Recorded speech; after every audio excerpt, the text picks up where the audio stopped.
All right, so this is a nice little change of pace. You're gonna find a lot of dark beers during winter time. Fall starts it, October kicks in, and after that, just dark, spiced brown ales. There's some that stick to their IPAs because there's IPA lovers year round. I do love Rogue, and this is a nice one. It's an ale, but they have candy cap mushrooms. So apparently, candy cap mushrooms have such a intense aroma and flavor that it's used more for flavoring food than it is to actually have mushrooms like just the mushroom by itself. So they put candy cap mushrooms in this Santa's Reserve. It is barrel aged still, I believe. Yep, private reserve, dark ale brewed. Just dark. It's just a reserve of 2019. It doesn't say that it's barreled.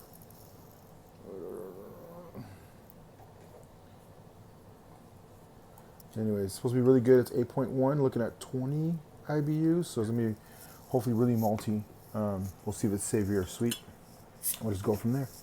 Very interesting, nice change of pace. Let's see if it's something you'll want to have. Yum, yum, yum. So definitely golden, a little brown, a little amber. Pretty much follows. Yeah, it's definitely have to be in the barrel because that's very deep and it gets that little funkiness, little robustness going on. The candy caps are really bringing. I've never messed with them before, so I know it's in there, but I'm not sure how to describe the flavor. I'm catching more of the boozy, sweet, malty, golden part. What are you getting off of it, Ben? Before I sip it, she has a slightly better nostril than me. Malty, I got that. It's golden, breezy. caramely. It's definitely Caramel, got a there we go. raisin note to it. Raisinish. There we go. That's a good one. It's right in the middle. It has a very savory beer flavor, but then it's kind of like sweet for a second, and then the mushroom itself, I can't describe it. I know exactly what the mushroom is, but I can't compare it to something. I would have to have the mushroom and then like, baha, have a ha-ha moment. It almost tastes like a tawny port, where it's got this like Tawny porter. caramelized raisin. A close, Honeyed. a sherry, right? It would remind you of a dry sherry. It's got this maple note. Yeah, it's mapley. That's a good one. Yeah, I'm not saying it is directly. I'm just catching that little boozy funkiness that sherry's known for because it has to go through 3 layers, and there's a cap on it from the fungus. So they literally pull from the top and put into the next one. So they got to start at the bottom. Whatever they're going to drink, good sherry when it's made correctly, they pull from the bottom. Then from the second one, gets pulled into that one, and then whatever leaves room on the top, they cap that off, and the fungus just stays on the top. Whatever is there just stays floating. It goes down low, and then they rise it back up, and they just let it do its magic. Huh? it's called the floor. The floor. You're the floor. Floor? That's what she said. I'm not trying to be proper. If you haven't ever heard of it or understood that, you need to understand that. Because like when I found out that's how they make sherry, I was like, what?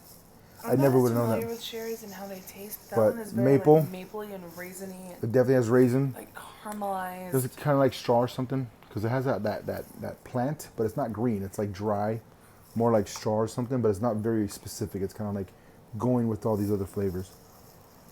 I don't know, it's super tasty. Still very good. A lot of stuff going on. Will push your brain to taste buds connection. It stays very vivid, it stays lively. It doesn't go anywhere. It's like still there, even though it's gone. And I'm talking, they're still. So those mushrooms are really bringing that flavor through with the yeast, with that extra flavor. All of it's coming out. I think it's worth it. You think it's worth it? Would you recommend it? Yeah. But I would say, hey, this is an ale, and it has candy cap mushrooms. Because otherwise, off the bat, if they have no idea what's going on, it's like, what was that? What's going on? They're going to get all defensive. But that's a solid beer. That's why I love Rogue. So, great beer, Rogue. It's a daring one, Santa Reserve. This is from 2019. So, it's out there. Get them if you want them. Hopefully, it is. It is a very distinctly unique beer that just has its own thing going on. But she likes it. I like it. So, that's a thumb up from each of us. Just because if you're a beer person, you're going to want something different. If you're not familiar with beer, this could probably offend you. But if you're familiar with lots of beers, this is its own little area. And it does have a little descriptor right here on how malty it is. There's no chocolate notes. Then a little bitter, but it doesn't come off very aggressive. And the sweetness is not sugary. It's more like a fruitiness. But it doesn't have a fruit that I can identify for you. It just has that little burst. and the roast. There's no roast on it, obviously. So they have the 5-star thing that they do, and that comes in handy.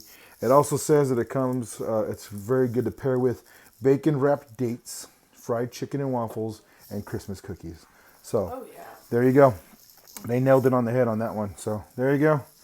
Hopefully that's something you want to check out. I forgot how much it was. I don't think it was that much. And even then, I probably still would have just gotten it just because I wanted to try it. So that's one thing I'm definitely glad I picked up. And I now know when I look at it, I'll get it again. So there we go. Hopefully that's enough notes and explaining that you know if you want to have it yourself or not. But if not, just drink what you got and we'll see what we can get for you next time.